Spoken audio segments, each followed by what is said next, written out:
Olá, bem-vindo ao podcast Caminhos, uma iniciativa do Sindicato Nacional da Indústria da Construção Pesada, o Sinicom, em parceria com a Mendel e Mello Advocacia e o Poder 360.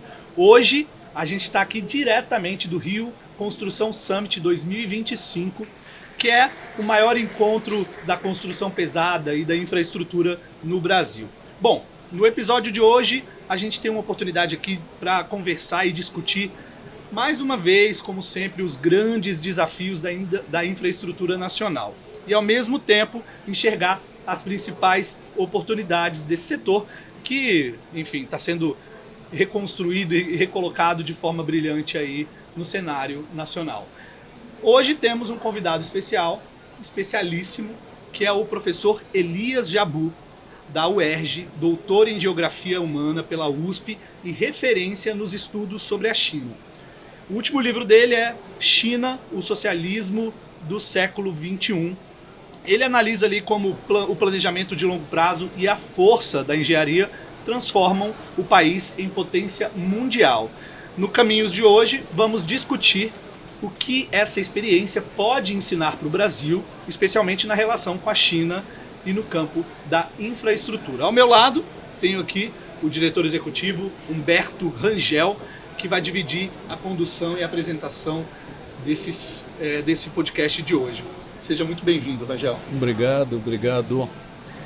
Satisfação muito grande estar com você aqui. Nós acompanhamos toda a sua trajetória pública aí pela imprensa, pelos podcasts, né? Os diálogos que você tem, inclusive com o Wallace, que estava aqui hoje, foi um dos panelistas aqui de um dos painéis que eu tive o prazer de participar. Paulo Gala, enfim, a gente acompanha isso. E nós aqui do setor de engenharia olhamos com muita atenção a questão, vamos dizer, da expansão ordenada dentro de um programa de desenvolvimento da infraestrutura brasileira. A gente costuma dizer que quando a gente olha para a infraestrutura brasileira é um copo meio cheio, meio vazio. Nós temos por exemplo, para falar do setor elétrico, temos um setor elétrico extraordinário, com a cobertura semelhante, ou talvez até superior, não sei exatamente, mas é muito parecido com a cobertura que você tem na Europa inteira. Uma matriz energética fantástica, você tem uma circulação rodoviária plena no país, alguns esforços na área ferroviária, enfim, temos bastante conquistas e realizações, mas temos também uma demanda muito grande, temos notoriamente deficiências que a gente, enquanto, vamos dizer, até enquanto economista, né, para usar o seu campo de conhecimento, ou um dos seus campos de conhecimento também, o que a gente diz é que nós temos hoje um estoque de infraestrutura da ordem de 36% do PIB, quando necessitaríamos estar no nível de 60%. Nós hoje investimos entre 2% e 2,5% do PIB, com uma participação muito forte nos dias atuais da área privada, que é uma coisa interessante, mas não temos uma participação suficiente da área pública, e inclusive para projetos que a área privada não vai responder porque eles não têm a rentabilidade necessária para um projeto dessa natureza. Então, a primeira questão usando do seu conhecimento, da sua experiência, da sua vivência na China, que é, vamos dizer, eu que já veio de longe, vi todo esse processo, né? A gente acompanha o processo. O Brasil há pouco tempo era uma economia maior do que a da China, e hoje nós estamos bem longe dela. Quer dizer, como é que a questão da infraestrutura e o planejamento dessa infraestrutura como é que o Brasil pode se valer da experiência da China para, de alguma maneira, estruturar o seu programa daqui para frente? Bem, primeiro, uma honra muito grande estar aqui com o Dr. Rangel nesse podcast Caminhos do sindicato, que é poderoso no Brasil, poderoso que fala no sentido representativo, que é a questão das infraestruturas hoje é o grande ponto de estrangulamento do nosso desenvolvimento, e se enfrentar essa questão nós vamos para frente, literalmente. Então, ter um sindicato potente tocando esse assunto é fundamental. Eu fico muito honrado de ter sido convidado a emitir um pouco da minha opinião, da minha experiência para pessoas tão qualificadas como vocês. Eu acredito que sempre o desenvolvimento econômico e o investimento em infraestrutura em particular é uma decisão política. Sendo uma decisão política, tem que se encontrar os caminhos institucionais para a viabilização desse tipo de investimento que notoriamente é de longo prazo. Os chineses criaram, vamos dizer assim, ao longo da década de 90, todo um sistema que desembocou na criação de possibilidades para esse tipo de investimento. Por exemplo, a criação de imensas empresas públicas, né? Conglomerados públicos com capacidade de investimento em infraestruturas. Ao lado disso, eles criaram um sistema financeiro público e altamente capitalizado, que hoje corresponde a 144 bancos públicos capazes de criar moeda para que essas empresas investissem em infraestruturas. O exemplo aqui que eu sempre dou onde eu vou é o seguinte: eles construíram 45 mil quilômetros de trem de alta velocidade em 20 anos. Cada quilômetro de um trem de alta velocidade custa 7 milhões de dólares. E esse tipo de investimento ele é subsidiado por excelência. Quem faz isso é o Estado.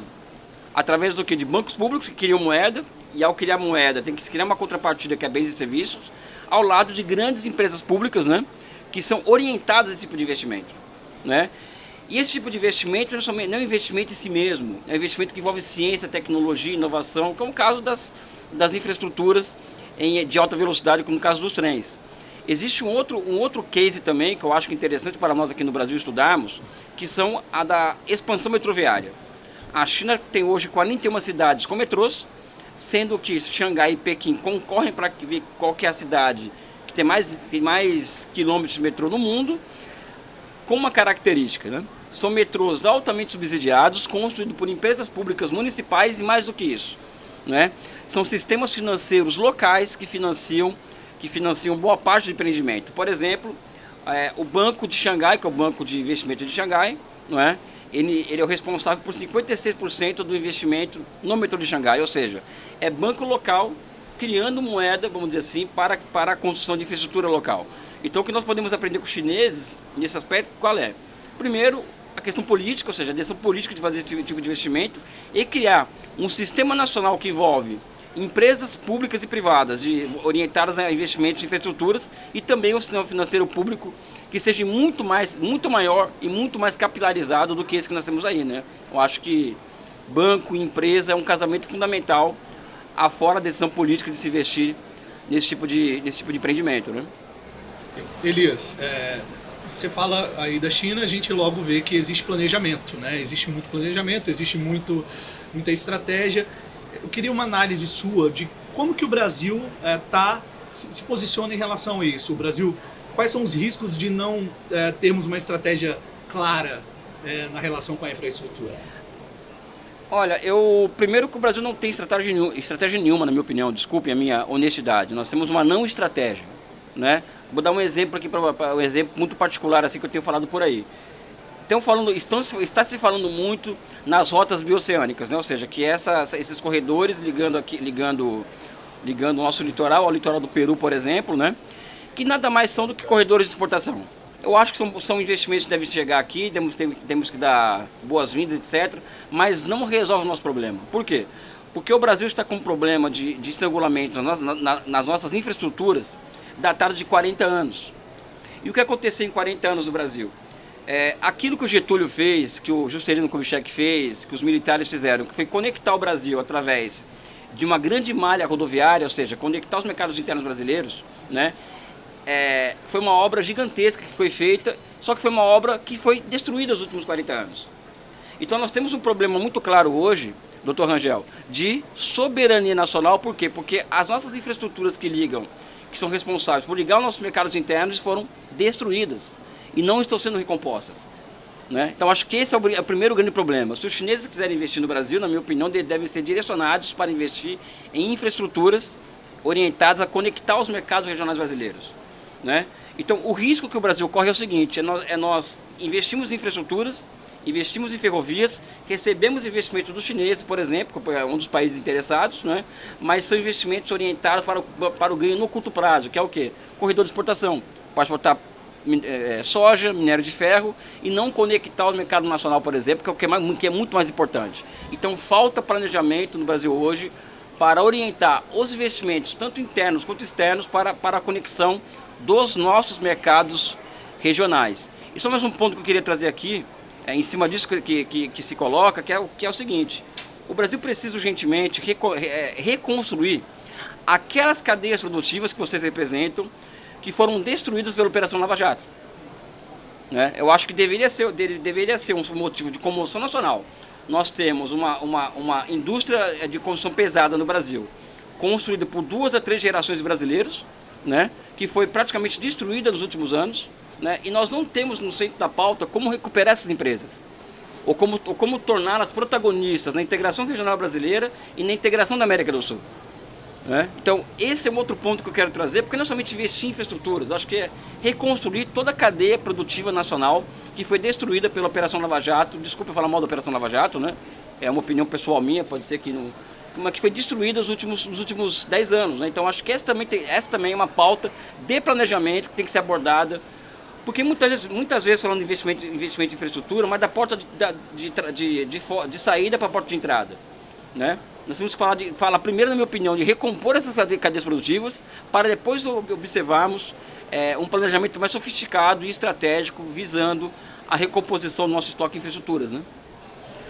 Eu acho que eu queria lembrar até um ponto que já, não nessa nossa conversa, mas em conversas outras que você teve, que você cita da necessidade do Brasil saber exatamente o que ele precisa para ter uma capacidade, para estar habilitado a dialogar, no caso específico, como nós estamos falando de China, às vezes, não simplesmente ser um veículo de absorção de investimentos chineses que vão viabilizar o modelo atual, que é um modelo que não é suficiente. Né? No caso, por exemplo, dessas rotas bioceânicas, eu faço até uma brincadeira, comparando com a situação que aconteceu na Bahia de muitos anos atrás, quando se planejava lá Centro Industrial de Aratu, Polo Petroquímico e o Porto de Aratu, né? Isso, estou falando da década de 60. Sim. E aí tinha lá um holandês projetista que batia todo dia na porta do líder do projeto e dizia a ele que eu preciso do quadro de demanda de carga e tal. E o cara todo dia batia e não tinha, porque na verdade era um seed money ali para você começar a construir. Você não tinha histórico de carga para aquele porto. Né? O porto era uma alavanca para o desenvolvimento. E aí, na terceira vez que ele bate na porta do executivo, era o Luiz Almeida, uma figura interessantíssima, que faleceu há pouco tempo, e ele diz assim: quanto é que você precisa, né, de carga? Você me diz que eu vou preparar os dados e lhe dou. Né? E eu digo que no caso de Xangai, é um pouco o contrário. Eles saíram na frente e montaram um porto. E eles agora precisam de carga. Então, quer dizer, a carga que lá o projetista estava procurando está no Brasil. Então, a conexão com o Porto de Xangai é um interesse talvez mais chinês do que brasileiro. Totalmente. Não é? Totalmente. Eu acho que é um pouco totalmente por aí, né? Então, posso comentar essa questão? Claro. Isso aí eu venho aqui quando eu falo desse tipo de tema, eu falo das minhas agonias, né, enquanto brasileiro, né? Por exemplo, os chineses hoje ele nos entrega a possibilidade de planejar o nosso desenvolvimento econômico para o futuro, partindo do quê? Dessa tendência que eles criam, que é exportar o que se chama valor de uso, que são infraestruturas, né? O Brasil, nós não conseguimos reunir inteligência nacional e estratégica e sofisticada o suficiente para sentarmos e planejar o nosso futuro a partir dessa tendência que a China cria. Então, o que acontece? Nós vamos absorver a chamada via bioceânica, né? Que, me desculpe aqui, eu só acredito vendo, porque mantida a atual legislação brasileira hoje, para ficar pronto uma via dessa vai demorar mais de 10, 15 anos, para ficar pronto esse tipo de infraestruturas, né? Mas nós não aproveitamos essa tendência para quê? Por exemplo, nós temos que ter capacidade de negociar com os chineses duramente, durante muito tempo, ou seja, 5 anos, porque não é assim, nem 3 meses que você resolve as coisas com os chineses, para que nós consigamos construir joint ventures entre empresas brasileiras, as que foram quebradas pela Operação Lava Jato, com empresas chinesas. Para quê? Para que nós possamos, ao mesmo tempo, reconstituir essa indústria de construção pesada e a indústria de mecânica pesada, né? E dar condições para, a partir disso, pensarmos no nosso processo de reindustrialização de um lado, a partir dessas cadeias, e também dos investimentos necessários em infraestruturas. Ou seja, fazendo aqui no Brasil os equipamentos, os vagões, os trilhos, as escadas rolantes. Por quê? Porque eu lembro que o São Paulo foi a primeira cidade inaugurou o metrô mais moderno do mundo, em 75, com tudo brasileiro. E de lá para cá nós andamos para trás. Nós passamos a importar escada rolante da Coreia do Sul, passamos a importar trilho não sei de onde, trem da Espanha ou da Áustria ou da França. Isso é um retrocesso, acho que isso tem que ser debatido, essa questão. Então essa reflexão que o senhor traz aqui, nós temos que dar consequência a ela, para quê? Porque isso é uma demanda política, isso daí. Né? Vamos usar os chineses para quê? Para recompor nossa cadeia produtiva que foi destruída? Ok. Para construir cadeia produtiva, para produzir bens e serviços, para reconstituir a ligação do nosso mercado interno? Ok. Sabe? Porque caso contrário, é o interesse chinês que vai se sobrepor ao interesse brasileiro. Né? E mais do que isso, o porto de Xangai, se der certo essa ferrovia para lá, como nosso país, como nós não temos um projeto nacional de desenvolvimento, nós não sabemos onde queremos chegar, qual que é a tendência? A tendência é da consolidação da tendência primária exportadora brasileira, ou seja, o centro-oeste do país vai se transformar no centro dinâmico da nossa economia. Não vai ser o litoral. E a tendência do litoral brasileiro, com essa ferrovia dando certo, nós não tendo um projeto nacional, é o que eu falo para o prefeito Eduardo Paes, é o litoral brasileiro, de São Paulo até o Nordeste, é um favelão, literalmente. Então não é somente as infraestruturas como fim em si mesmo, é um projeto nacional como um grande guarda-chuva que deve envolver esse tipo de investimento. Né? E acho que a Sinicom, que é o Sindicato Nacional da Indústria de Construção Pesada, de Infraestruturas, é uma entidade a ser chamada a conversar para tratar dessas questões. Né? Sem dúvida. Desculpe meu desabafo aqui, tá? Uso esses momentos para desabafar. Por favor. Não, perfeito. A gente sente muito isso do ponto de vista da falta de planejamento no Brasil.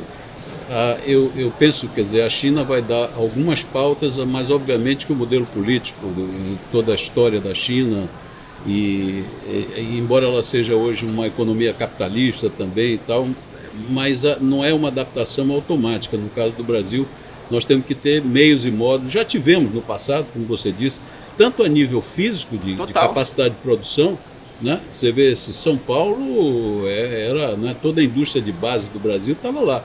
E foi criada na época do regime militar. Vamos ser justos de reconhecer que isso aconteceu e foi extremamente positivo. E regredimos. Né? E regredimos também com relação ao planejamento, né?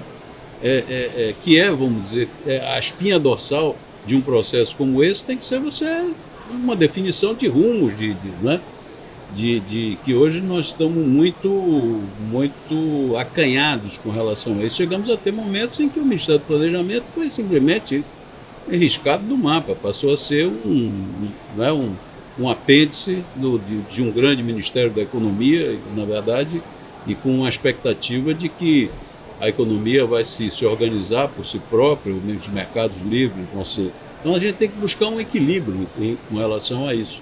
Eu não sei se seria na China que a gente vai buscar exatamente esse modelo. Eu acho que a gente tem que encontrar aqui, acho que a gente tem que resgatar aqui internamente dentro do Brasil. O que eu penso, não porque recusando, mas reconhecendo que há diferenças muito grandes entre uma sociedade e outra, entre um Lá país eles passaram por um processo de revolução em 49, uma revolução socialista, ou seja, e a partir dessa revolução eles puderam criar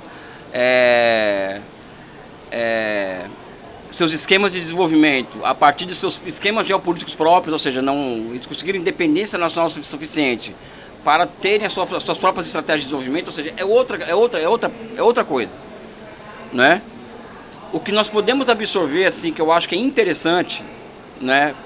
Primeiro é resgatar essa tradição brasileira que se coloca aqui. O Brasil é pioneiro no mundo de infraestruturas de gigantes como Itaipu, Tucuruí, Ponte Rio-Niterói, ou seja, a metrô de São Paulo. Ou seja, o Brasil é pioneiro e o Brasil é um caso estudado na China, inclusive. Né? O que eu acredito que os chineses entregam para nós, assim, que nós temos que observar, é essa combinação entre empresas públicas e setor financeiro público, ou seja, esse casamento é um casamento quase perfeito, que leva ao aceleramento das possibilidades em torno desse tipo de investimento que é infraestrutura, né? Porque o setor privado brasileiro ele tem entrado na jogada, né? Só que hoje você praticar política fiscal no Brasil hoje, ou seja, o Estado criar moeda e investir em infraestrutura é proibitivo, é um crime. Ou seja, é o primeiro caso do capitalismo, da história do capitalismo mundial em que fazer política fiscal é crime. É o caso brasileiro. Ou seja, é negar o capitalismo ao próprio capitalismo, isso daí. Sabe? Chega a ser chocante isso. Quem defender o capitalismo defender a criminalização da política fiscal. E o que aconteceu? Fez o teto de gastos com Temer, a partir de uma ideia de que o Estado ele provoca um efeito de crowding out na economia, e que ao retirar o Estado da economia, o setor privado vai chegar lá e vai fazer o que o Estado tentava fazer, que as infraestruturas, por exemplo, e não é isso que acontece. A história do capitalismo é a história do Estado, que é o primeiro investidor de primeira e última instância, né? E que o setor privado ele se aproveita, vamos dizer assim, dos efeitos de encadeamento que o setor público gera, né? E aqui não é nenhuma opinião pessoal, ou seja, eu não sou um estatólatra, vamos dizer assim. É o que a história demonstra, né? Então também passa, o senhor coloca essa questão do planejamento, né? Isso passa pela reconstrução das nossas instituições criadas no âmbito do Estado desenvolvimentista brasileiro, né, e que foram destruídas sistematicamente a partir dos anos 90. Né? Então não combina, por exemplo, você ter metas de inflação anualizadas, por exemplo, e que para isso tem que se utilizar uma alta taxa de juros para poder combater a inflação, com pensamento e investimento em infraestruturas de longo prazo. Não combina. É um casamento que não rola, não dá match esse tipo de casamento. Então nós temos que mudar completamente os parâmetros macroeconômicos brasileiros para pensarmos em investimentos pesados em infraestruturas de curto, médio e longo prazo. Ou seja, é uma operação política muito difícil, né? Dificílima. Elias, Eu tenho só um aspecto que eu queria explorar ainda nesse campo. É o seguinte, agora há pouco eu até conversava com o presidente aqui da Abdib, o Tadini, e eu estava levantando um ponto.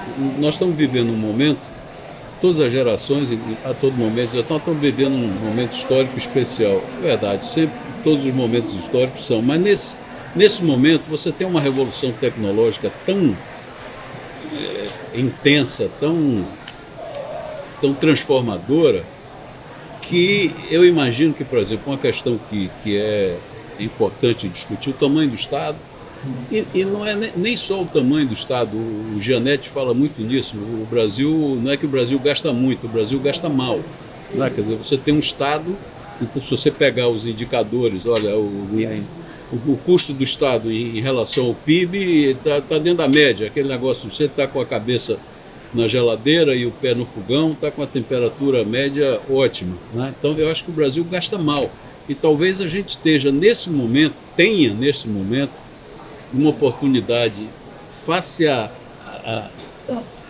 autoimposição da nova tecnologia, da inteligência artificial, de você repensar o Estado. E eu sinto que na discussão política, você falou em questão política, a questão política é fundamental, né? Ela é base para qualquer tomada de decisão, e você tem um grupo que defende desesperadamente o Estado e a qualidade do investimento, e outro grupo que nega. E ninguém pensa, por exemplo, num modelo, eu vou dizer, o Estado é um prestador de serviços. Que serviços que ele tem que prestar para a sociedade? Quais são esses serviços? E que estrutura ele precisa para prestar esse serviço? Talvez, eu não sei se o que eu estou dizendo faz sentido. Não, eu acho... Mas eu vejo isso, eu vejo que talvez dá um pouco de racionalidade a essa discussão tão extremada, que não é nem um extremo de político, mas é de extremada assim, de conceitos econômicos que se inviabilizam você chegar numa convergência, que eu acho que é o que a gente precisava como sociedade, encontrar esse caminho. Acho que o primeiro ponto sobre o tamanho do Estado, aí eu vou para o empírico mesmo. Vamos ver o tamanho do Estado americano, não é pequeno, é gigantesco. E o Estado francês é gigantesco. O Estado alemão é gigantesco. O Estado coreano é gigantesco. O Estado japonês é gigantesco. O Estado chinês nem se fala, que é um país socialista, imagina o tamanho desse Estado. Então essa discussão do tamanho do Estado, no início do século XXI, nos primeiros 25 anos do século XXI, onde existe uma revolução tecnológica em curso, em que Estados Unidos e China estão queimando dinheiro em praça pública, porque os dois estão disputando a fronteira tecnológica. Por que queimando dinheiro em praça pública? Porque eles estão investindo em tecnologia de ponta e inovação tecnológica. De cada $1 que você investe, somente 0,7 dólar tem retorno. Então a chance de dar errado uma inovação tecnológica é quase 95%. Então, para se alcançar a inovação tecnológica, alcançar a fronteira do conhecimento, a fronteira tecnológica, tem que queimar dinheiro em praça pública. Então, é uma discussão tão século XX, essa coisa do tamanho do Estado. É bom você ter levantado essa bola, porque não faz sentido. E o Brasil é um Estado poderoso, gigantesco, para quem mesmo? Hoje, R$1 trilhão, metade do nosso orçamento praticamente, vai para o pagamento de juros, a amortização da dívida pública. No passado foi quase R$1 trilhão. Aí as pessoas, o que o economista liberal fala? Porque o Brasil gasta muito e existe uma tendência da dívida crescer. Pessoal, nossa dívida pública é de 80% do PIB. É uma dívida pública em reais. Não é? Ou seja, o que existe sim é uma economia política dos gastos com o orçamento, com a utilização do orçamento da União, que foi capturada pelos bancos. A gente tem que dar nome aos bois. Ou seja, o nosso orçamento hoje foi capturado por banco, pelos detentores dos títulos da dívida pública. Esse que é o caso. E é por isso que nós gastamos mal. Não é porque geralmente o raciocínio dos liberais é que gastamos mal porque gastamos muito em previdência social, em saúde, em educação, sabe? E gastamos mal nessas áreas, segundo eles. Eu acho que nós gastamos mal porque nós entregamos para quem não produz uma agulha, que é o caso do sistema financeiro, quase metade do nosso orçamento. Né? Então acho que esse é um ponto que é fundamental de ser colocado, ou seja, nós gastamos mal por causa disso. Não é que a Previdência está prestes a ter um rombo da Previdência, porque a Previdência, quando você tem emprego formal na economia, a tendência da Previdência é ter superávit, não déficit. Né? Então acho que esse é um ponto fundamental. E o que falta para nós, doutor Rui, eu coloco enquanto uma pessoa que quer um dia chegar no parlamento, né, é formar outra maioria política no Brasil.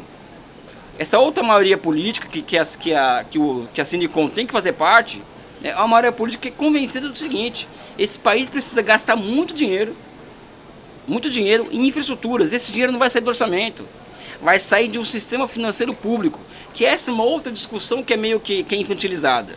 Não é do orçamento que vai sair, não é do orçamento do Ministério do Transporte que vai sair dinheiro para investir em estrada ou ferrovia, vai sair de bancos públicos. Né? Então nós temos que discutir de forma sofisticada o papel do sistema financeiro público no Brasil hoje. E assim a gente vai convergindo, vamos dizer assim, opinião e convergindo pontos que nos levem à centralidade dos investimentos em infraestrutura e, mais do que isso, né, uma outra maioria política que pense o país em termos de projeto nacional. Né? Acho que esse é o nosso ponto. Nós precisamos desesperadamente de um projeto nacional. Aproveitando esse gancho, eu queria propor uma reflexão, eu queria que você pudesse trazer aqui um pouco dessa análise, falando em projeto nacional. Se o Brasil tivesse um projeto nacional claro, objetivo, qual deveria ser a nossa agenda aí estratégica com a China no setor aí da infraestrutura? Qual a sua opinião? Eu tenho muito claro isso. Assim, primeiro nós temos que observar o seguinte, o que nós temos? Nós temos soja, minério de ferro, nós temos uma série de ativos aí que nós vendemos, que nós temos que chegar à conclusão de que são ativos estratégicos, ou seja, você eleva isso a ativo estratégico e utiliza desse ativo estratégico para o quê? Para combinar com os chineses um jogo. Por exemplo, a troca desses ativos estratégicos por o quê? Por investimentos em infraestrutura no Brasil, transferência de tecnologia e joint venture com empresas privadas brasileiras para a reconstrução dos setores produtivos destruídos pela Operação Lava Jato. Isso aqui não seria um fim em si mesmo para resolver a questão das infraestruturas somente. Eu vejo a China como uma janela externa para o nosso processo de reindustrialização. Ou seja, sai de uma agenda utilitarista de construção de corredor de exportação para uma agenda industrializante, uma agenda de longo prazo e uma agenda que atenda os interesses, vamos dizer assim, de longo prazo do Brasil. E o grande interesse de longo prazo do Brasil tem dois: infraestruturas para conectar os nossos mercados internos e conectar a América do Sul, e a nossa reindustrialização, que é uma relação dialética entre uma coisa e outra. Se a nossa relação com a China não servir para isso, sinto muito, mas é uma relação que não serve para a gente. E olha, quem está falando aqui é um fã da China, tá? Mas eu sou brasileiro antes de qualquer coisa. Ó, novamente, desculpa a minha sinceridade, a minha revolta. Você fica à vontade. A minha revolta, a minha rebeldia em relação ao nosso país, porque é isso, né? Eu tô vendo o mundo diante da gente, o mundo acontecendo e a gente discutindo o controle de gastos, né, sabe? O Estado não pode gastar mais do que arrecada, ou seja, uma maluquice, assim, enfim. Beleza. Eu só insisto num ponto.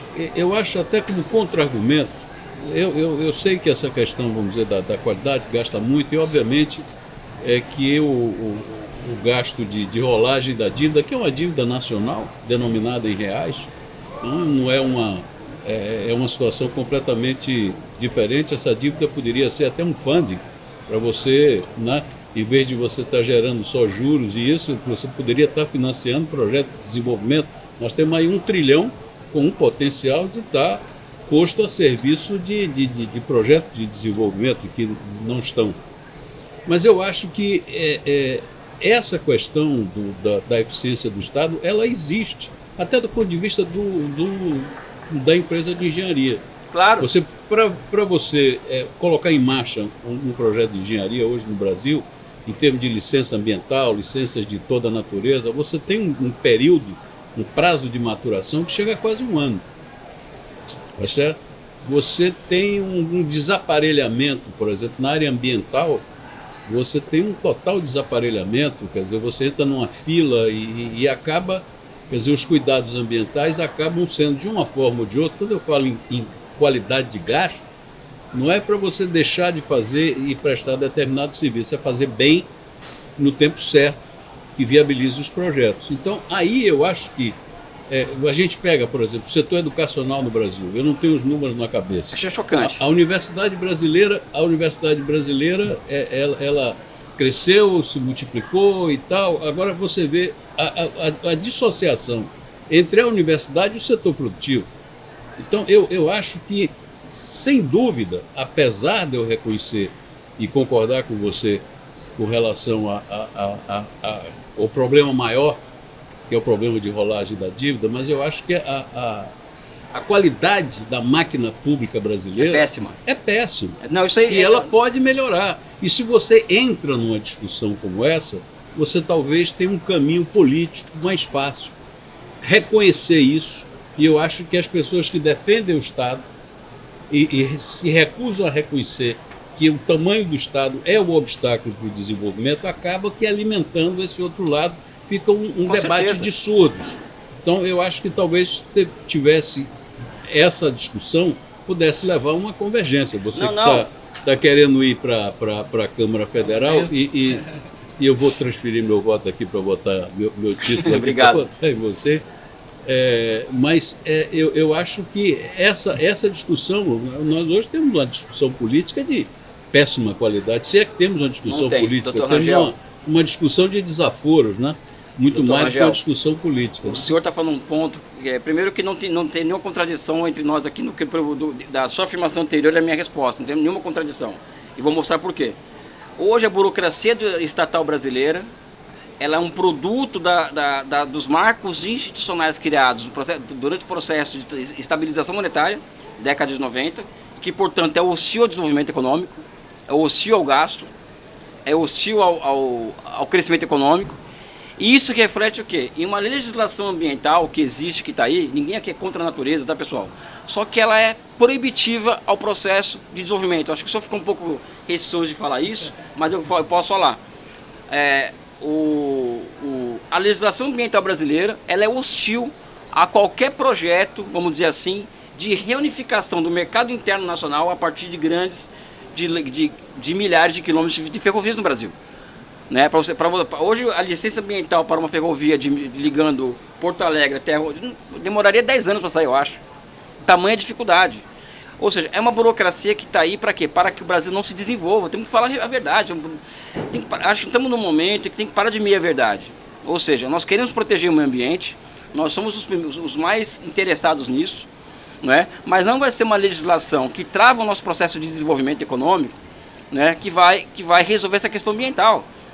né? Por exemplo, o Brasil poderia triplicar a produção agrícola sem cortar uma única árvore. Por que se corta árvore no Brasil? Porque você cortar a árvore, ela é funcional para a utilização da terra. Para quê? Para fins de financiarização da terra, ou seja, a terra vira um ativo financeiro. Por quê? Porque a taxa de juros está lá em cima e o preço de commodities também está lá em cima, no mercado internacional. Isso leva à financiarização da terra.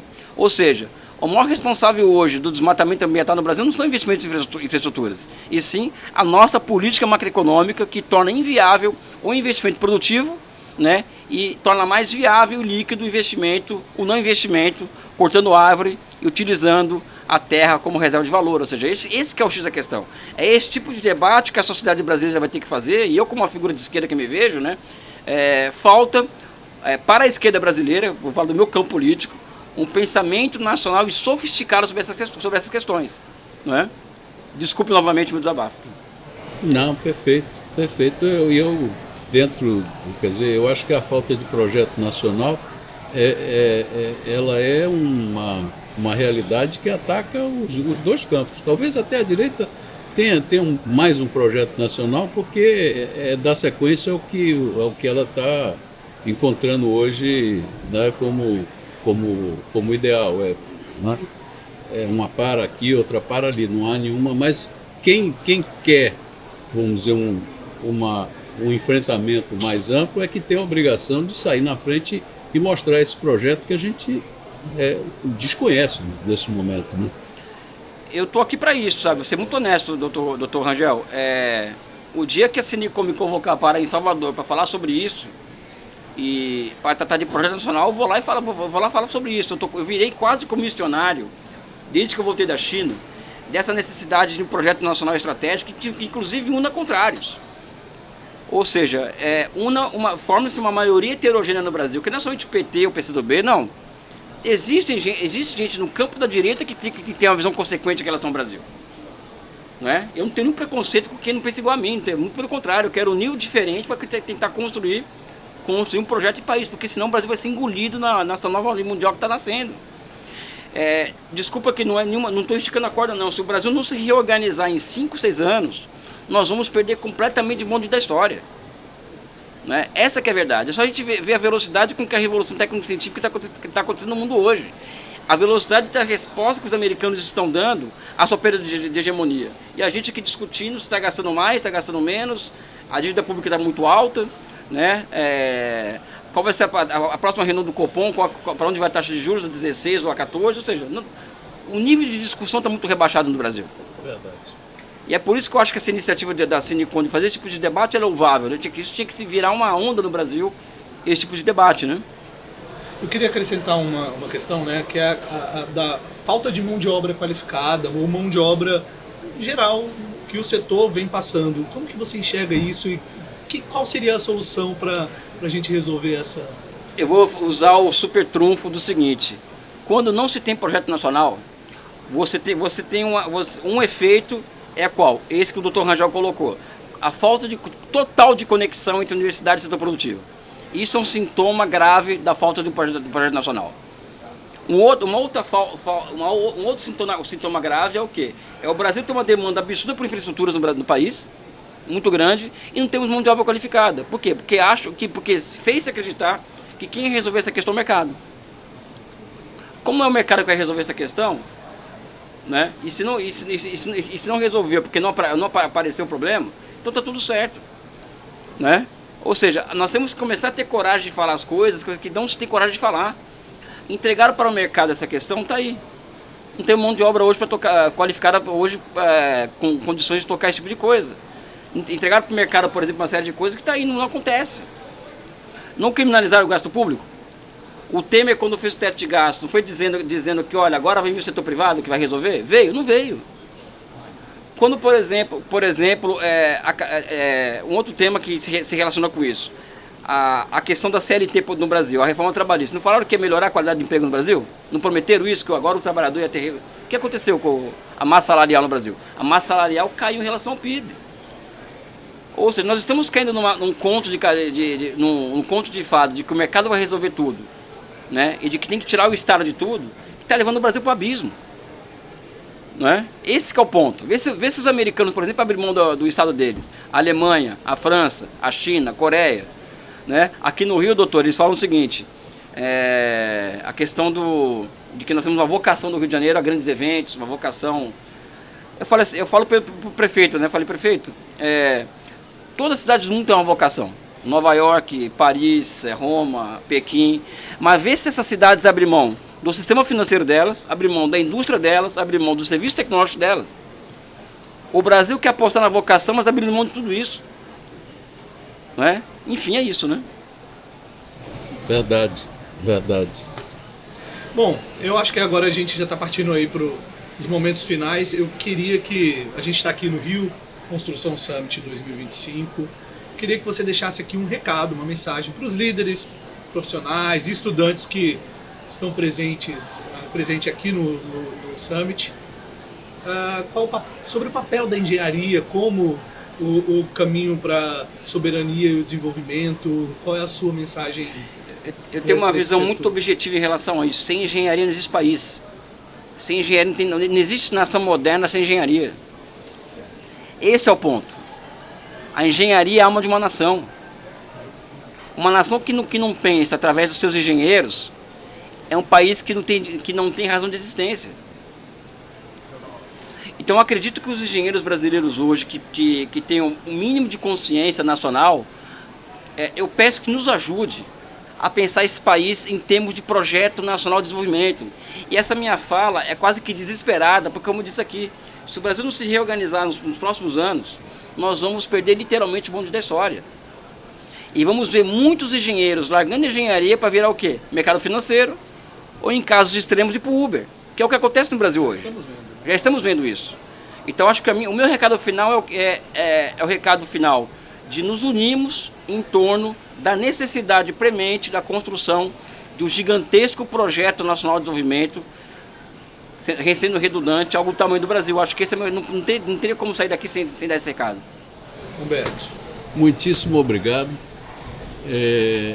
Está aceito o desafio de montarmos outros painéis desse tipo, talvez até com uma outra formatação. Você falou na Bahia, nós temos uma base importante na Bahia, tem várias empresas associadas nossas que vêm de lá, que estão lá, e nós estamos programando para curtíssimo prazo fazer um evento lá para discutir essas questões. Tá bom. Participamos há coisa de 2 meses atrás de um projeto a convite da Associação Baiana de Imprensa e tivemos uma oportunidade de discutir infraestrutura na Bahia, o que está sendo feito, o que precisa ser feito, e aí eu acho que a gente pode caminhar nessa direção.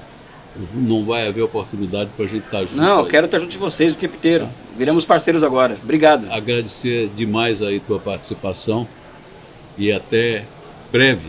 Com certeza. Antes da gente encerrar, efetivamente eu queria te entregar esse boné, que é o boné do sindicato, que tem o nosso lema, infraestrutura para o Brasil avançar. Ó, ficou bonito. Mira aqui na nossa câmera. E eu quero te agradecer, Elias, pela participação, pela contribuição, pela aula que você deu aqui pra gente. Muito obrigado pela parceria, Humberto. E se você gostou do conteúdo, se inscreve no canal e compartilha com todo mundo. Continua acompanhando o nosso YouTube e as nossas redes para saber qual vai ser o próximo episódio. E aqui, diretamente do Rio Construção Summit 2025.